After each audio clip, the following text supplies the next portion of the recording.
வணக்கம். போன வாரம் நம்ம ஜோ செஷன் இதோட நம்ம முடிச்சுக்கலாம், ஜனவரி மாதம் பார்க்கலான்னு சொல்லியிருந்தோம்.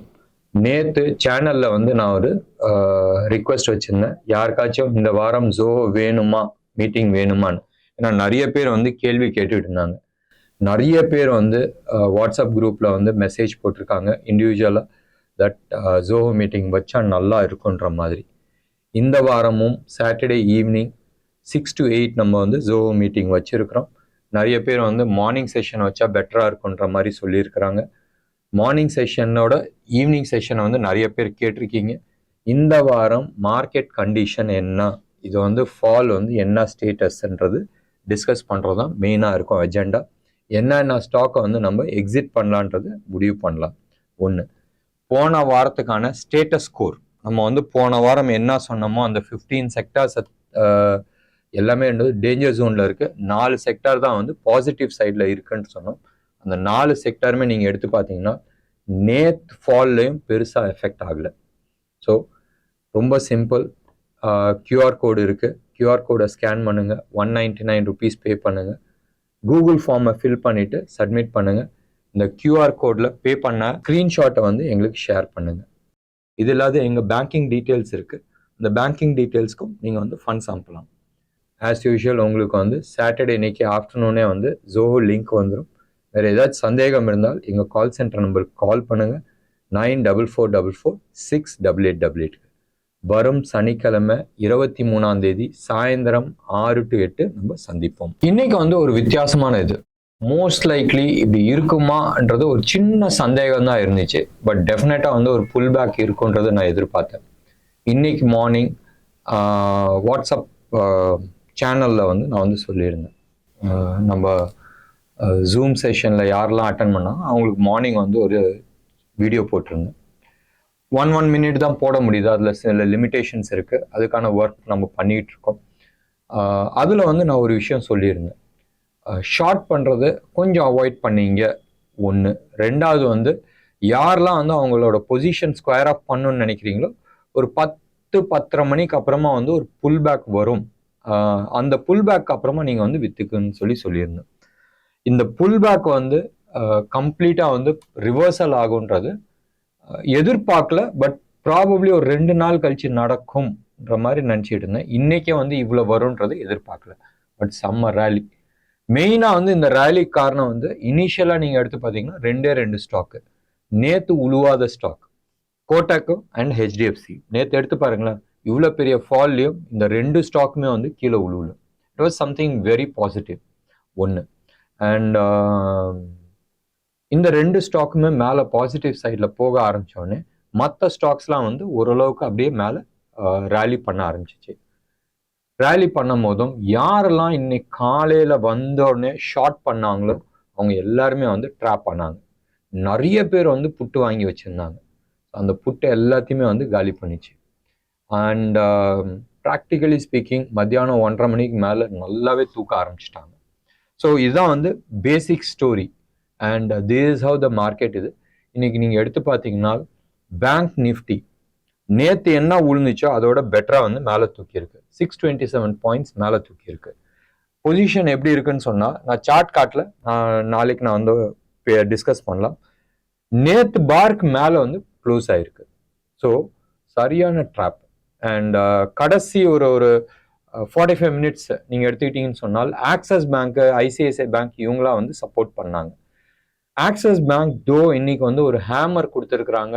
Last 45 minutes to 1 hour 15 minutes பாரை நீங்கள் எடுத்து பார்த்தீங்கன்னா அதில் செம்ம வால்யூம் வந்திருக்கு. காலையில் இப்படி ஒரு ஃபால், நாள் பூரா இப்படி அடுத்த 4 பார் வந்து மேலே தூக்கியிருக்கு. அது வந்து ஒரு பக்கா ட்ராப் மாதிரி தான் தோணுது. வெயிட் பண்ணி பார்க்கணும். டே சார்ட்ல வந்து ஒரு ஹேமர் கொடுத்துருக்கு, ஒரு ஃபால்க்கு அப்புறமா ஒரு ஹேமர் கொடுத்துருக்குன்னா இட்ஸ் அ ரிவர்சல் பேட்டர்ன், எல்லாருக்குமே தெரியும். பாட்டம் ஆஃப் தட் ஹேமரை வந்து ஸ்டாப் லாஸாக வச்சு பை பண்ணலாம். பட் எனக்கு தெரிஞ்சு அது வந்து ஒரு ட்ராப்பாக இருக்குமோன்றது தோணுது. பார்க்கலாம் ஹவு இட் பேன்ஸ் அவுட்ன்றது நம்ம பார்க்க வேண்டிய ஒரு விஷயம். ஸோ பேங்க் நிஃப்டி தூக்குனதுனால நிஃப்டியும் வந்து தூக்கிடுச்சு. And it has given a piercing pattern. Piercing பேட்டர்ன்றது நேற்று என்ன பார் உழுந்துச்சோ பெரிய பார், அந்த பார்ல 50% மேலே வந்து க்ளோஸ் ஆகும்போது we call it as a piercing bar. எடுத்து பாருங்களேன், உங்களை தள்ளிக்கிட்டே போறாங்க. அண்ட் அந்த இடத்துல இருந்து நீங்க ரிவர்ஸ்ல தள்ளிட்டு வரீங்க, அவனை 50% மேல தள்ளுறீங்கன்னு சொன்னால், அவன் என்ன ஃபோர்ஸ்ல தள்ளிட்டு வந்தா நீங்க நிப்பாட்டி மறுபடியும் அவனை தள்ளுறீங்கன்னு சொன்னா எப்படி இருக்கும்ன்றதை நினைச்சு பாருங்களேன். சினிமாவில் நிறைய இடத்துல ஹீரோலாம் நீங்க பாப்பீங்க, வில்லன் தள்ளிட்டு போவான், அப்படி காலை வச்சு அப்படி வரும். அதே கதை தான். And beautiful reversal. நிறைய ஸ்டாக்ஸ் வந்து நல்லா பர்ஃபார்ம் பண்ணியிருக்கு. பேங்க் நிஃப்டி இன்ட்ராடே ஸ்விங் வந்து 1200 பாயிண்ட்ஸ், 240 பாயிண்ட்ஸ், செம்மல உளுந்து மறுபடியும் மேலே தூக்கி இருக்கு. ஸோ இன்ட்ராடே ஸ்விங் வந்து 1250 பாயிண்ட்ஸ், 243 பாயிண்ட்ஸ். Beautiful swing. ஆப்ஷன்ஸில் சூப்பர்பாக கேஷ் பார்த்துருக்கலாம்.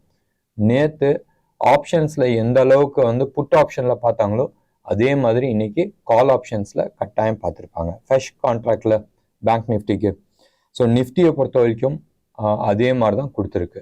மறுபடியும் ஞாபகம் வச்சுங்க, இட்ஸ் அ ஷார்ட் கவரிங்கில் மேலே தூக்கி இருக்கு. அண்ட் ட்ராப்ல மாட்டிக்காதீங்க. நீங்கள் ப்ராஃபிட் புக் பண்ணுறதுக்கான ஆப்பர்ச்சுனிட்டிஸ் சில ஸ்டாக்ஸ் மேபி ஒரு 8-10% வந்து ரேலி போகிறதுக்கான வாய்ப்புகள் இருக்குது. பட் ட்ராப்ல போய் மாட்டிக்காதீங்க. It is more of a exit பண்ணுறதுக்கான வாய்ப்புகள். லாங் டேர்ம் இன்வெஸ்ட்மெண்ட் பண்ணும், ஹோல்ட் பண்ணலாம், என்னையால் வந்து ஒரு 20% லாஸ் தாங்கலான்னு சொன்னால் it's a time to accumulate. இல்லைன்னு சொன்னால் கொஞ்சம் அப்படி தள்ளி இருந்துட்டு will have a better opportunity to invest. இது ஒரு சைடு. இன்னொன்று சைடு இல்லை நம்ம பார்த்துக்கலாம்ன்ற லெவலில் நம்ம வந்து ஹோல்ட் பண்ணி நம்ம போகிறோம்னு சொன்னால் அதுவும் ஒரு விதத்தில் நல்லது. அடுத்த 6 months to 8 months இந்தியாவில் வர இன்வெஸ்ட்மெண்ட்ஸ், ஹெவி இன்வெஸ்ட்மெண்ட்ஸ் வரதுக்கான வாய்ப்புகள் இருக்கு. தோ இன்டர்நேஷ்னலி நம்மளுக்கு வந்து நிறைய ப்ராப்ளம்ஸ் இருக்கு. சைனா, அடுத்தது இஸ்ரேல் ஹமாஸ் சண்டை, அது வந்து அப்படியே பரவிட்டு வருது. ஏமன் வந்து இப்போ உள்ள வந்துருச்சு. அது வந்தனால அவன் வரப்போற கப்பல் மேலெல்லாம் அடிச்சுக்கிட்டு இருக்கான். ஸோ அது அடிக்கிறனால ஷிப்பிங் ரூட்ல வந்து நிறைய பிரச்சனைகள் வருது. தோ 10 நாடுகள் நான் வந்து அங்க பாதுகாப்பு கொடுக்குறேன்னு சொன்னால் அது ஒரு முட்டாள்தனமான இது இருக்கு. அவன் வந்து ஒரு $2000 ட்ரோனை விடுறாப்ல. அந்த $2000 ட்ரோனை நிப்பாட்டத்துக்கு இவங்க வந்து $2 million மிசைல் விட வேண்டியதா இருக்கு. இது எவ்வளவு தூரம் கட்டுப்பட்டு ஆகுன்றது தெரியாது. அவன் ஒரு 500 ட்ரோன் விட்டா என்ன ஆகுன்றது நினைச்சு பாருங்களேன். So it's becoming a more complex war ஆயிட்டு இருக்கு. அண்ட் இதுல வந்து மெல்லவும் முடியாத, துப்பவும் முடியாத இருக்கிறத வந்து சவுதி அரேபியா, UAE, ஈஜிப்ட், இவங்களாம் வந்து நடுப்புற மாட்டிட்டு இருக்காங்க. ஏன்னு சொன்னால் சப்போஸ் அவங்க வந்து US லெட் ஃபோர்ஸஸ் சப்போர்ட் பண்றாங்கன்னு சொன்னால் நஷ்டம் அவங்களுக்கு. அதே இது முஸ்லிம் கம்யூனிட்டிக்கு அவங்க வந்து சப்போர்ட் பண்ணலன்னு சொன்னால், கண்ட்ரீஸ்க்கு சப்போர்ட் பண்ணலன்னு சொன்னால் அவங்களோட லீடர்ஷிப் போகிறதுக்கான வாய்ப்புகள் இருக்கு. ஸோ அவங்க வந்து ஒரு டிப்பிக்கல் சினாரியோவில் வந்து மாட்டிக்கிட்டு இருக்காங்க. இது ஒரு சைடு இருக்கட்டும். அந்த சைடு வந்து ரஷ்யா வந்து யுக்ரைனை போட்டு அடிச்சுட்டு இருக்காங்க. அண்ட் டெஃபினட்டாக ஒரு தீர்வு வரதுக்கான சான்சஸ் நிறைய இருக்கு. இதுக்கு நடுப்புற எடுத்துக்கிட்டிங்கன்னா ஏற்கனவே ICUவில் இருக்க யூரோப்பு, இந்த சைட் சைனாவில் பல பிரச்சனைகள் வந்துகிட்டு இருக்கு. So internationally Jio political scenario is not that good. இதே மாதிரி எப்படி நம்ம ஊர்ல இந்த வருஷம் எலெக்ஷன் இருக்கோ அதே மாதிரிதான் யூஎஸ்லயும் எலெக்ஷன் இருக்கு. நம்ம ஊர்ல நம்ம தலைவர்கள்லாம் இது கொடுக்குறேன் அது கொடுக்குறேன் அப்படின்னு சொல்றாங்களே, இதே கணக்கு தானே எல்லா ஊர் டெமோக்ரஸிலையும் நடக்கும். ஸோ யூஎஸ்லயும் அந்த பிரச்சனை ஓடிட்டு இருக்கு. பார்க்கலாம் இந்த ஜியோ பொலிட்டிக்கல் சினாரியோ அடுத்த வருஷம் எப்படி பேன் அவுட் ஆக போகுதுன்றது. பட் டெஃபினட்டா இந்தியா ஹேஸ் அ அட்வான்டேஜ். அடுத்த 5 to 6 months வந்து வொலட்டாலிட்டி இருக்கிறதுக்கான சான்சஸ் இருக்கு. பட் நிறைய இன்வெஸ்ட்மெண்ட்ஸ் உள்ள வருது, ஃபாலோ ஆகிறதுக்கான சான்சஸ் ரொம்ப கம்மி. சரி, நம்ம சில ஸ்டாக்ஸ் பற்றிலாம் வந்து டிஸ்கஸ் பண்ணிடலாம். நம்ம வந்து Hindu copper 196 first target, second target 220 நம்ம சொல்லிடணும்.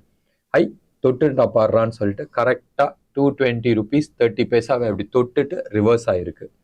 So 2 டார்கெட்டுமே achieve. 164லேருந்து இது லாஸ்ட் 1.5 monthsல, 1.5 கூட இல்லை, லெஸ் தென் தட் ஒன்று. அதே மாதிரி இந்தியா சிமெண்ட்ஸ் தோ கீழே விழுந்திருக்கு. இந்தியா சிமெண்ட்ஸ் ஏன்னுது என் கஸ்டமர்ஸ் எல்லாத்தையுமே நான் ஹோல்டிங் தான் வச்சிருக்கிறேன்.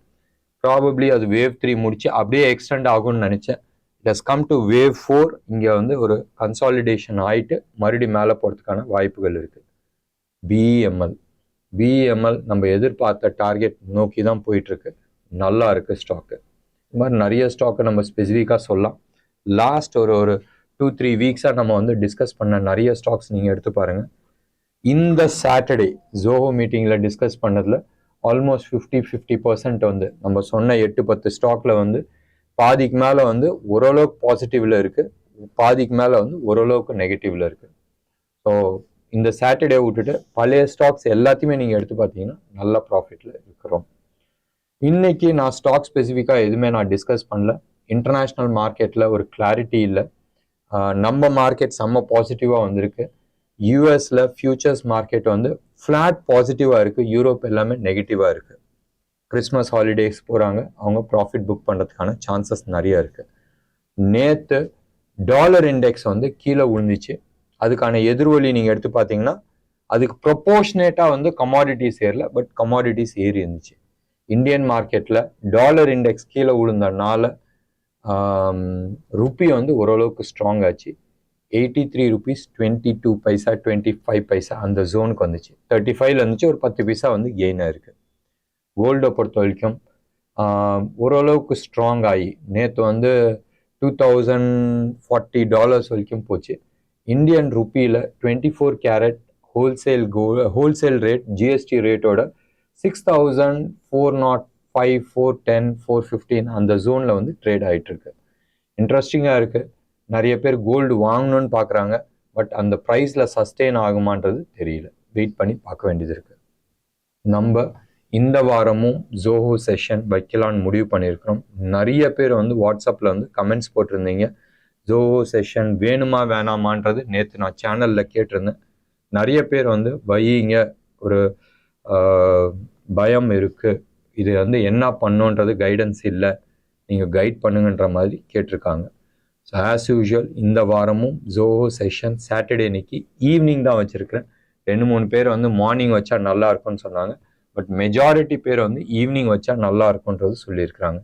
ஸோ சாட்டர்டே ஈவினிங் 6 to 8 நம்ம வந்து ஜோஹோ செஷன் வச்சுருக்கிறோம். போன தர மாதிரியே தான், ரொம்ப சிம்பிளான விஷயம். 199 rupees QR கோடை ஸ்கேன் பண்ணி இல்லை டைரெக்டாக பேங்க் ட்ரான்ஸ்ஃபர் பண்ணிவிட்டு கூகுள் ஃபார்மை வந்து ஃபில் பண்ணிவிடுங்க. போன தர மாதிரியே நம்ம வந்து ஜோஹோ மீட்டிங்கில் சந்திப்போம். வேறு ஏதாச்சும் சந்தேகம் இருந்துச்சுனால் எங்கள் கால் சென்டர் நம்பருக்கு கால் பண்ணுங்கள், 9444468888க்கு. நன்றி, வணக்கம்.